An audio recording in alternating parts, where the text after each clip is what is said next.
Hi friends, this is Harsh Jaiswal and I am meeting all of you after a very long period of time. So as far as I think you people must have forgotten me by now. Sorry for that. Sorry for meeting you all after a very long period of time.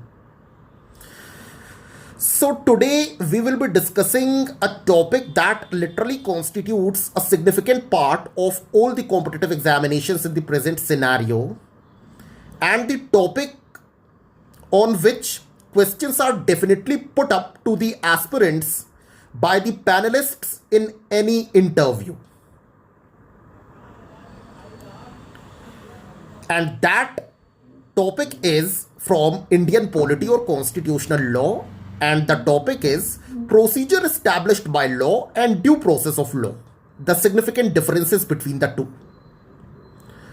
दोस्तों, पहले हम लोग शुरुआत करते हैं procedure established by law की कि ये कहां है, क्या है, कहां से आया है।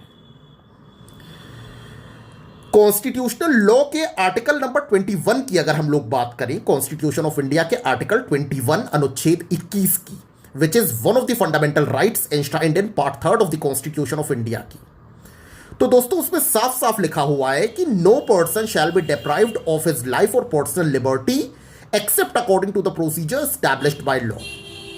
मींस किसी भी व्यक्ति को उसके जीवन व व्यक्तिगत स्वतंत्रता के अधिकार से वंचित नहीं रखा जाएगा जब तक विधि के द्वारा कोई प्रक्रिया इस विषय में एस्टैब्लिश ना करी जाए। अब इसके लिए हमें एक केस लॉ समझना होगा, ए.के. गोपालन वर्सेस स्टेट ऑफ मद्रास का, जो कि 1950 में सुप्रीम कोर्ट के द्वारा डिसाइड किया गया था, एडजुडिकेट किया गया था। इसमें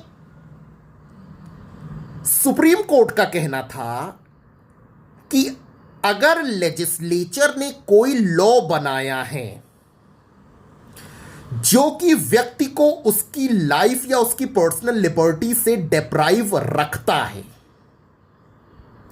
और उस लॉ के प्रोसीजर को अगर कायदे से फॉलो किया गया है, तो इतना सफिशिएंट है। उस सूरत में व्यक्ति को उसके पर्सनल लिबर्टी या उसकी लाइफ के राइट से उसको डिप्राइव रखना ठीक माना जाएगा, और ज्यूडिशियरी को इस चीज में लुक इनटू करने की कोई जरूरत नहीं है कि दी गई सर्कमस्टेंसेस में वो लॉ और उस लॉ का प्रोसीजर वैलिड होल्ड कर रहा है कि नहीं, मतलब फेयर, जस्ट या रीजनेबल है या नहीं। इससे कोई भी मतलब या इत्तेफाक नहीं रखेगी ज्यूडिशियरी।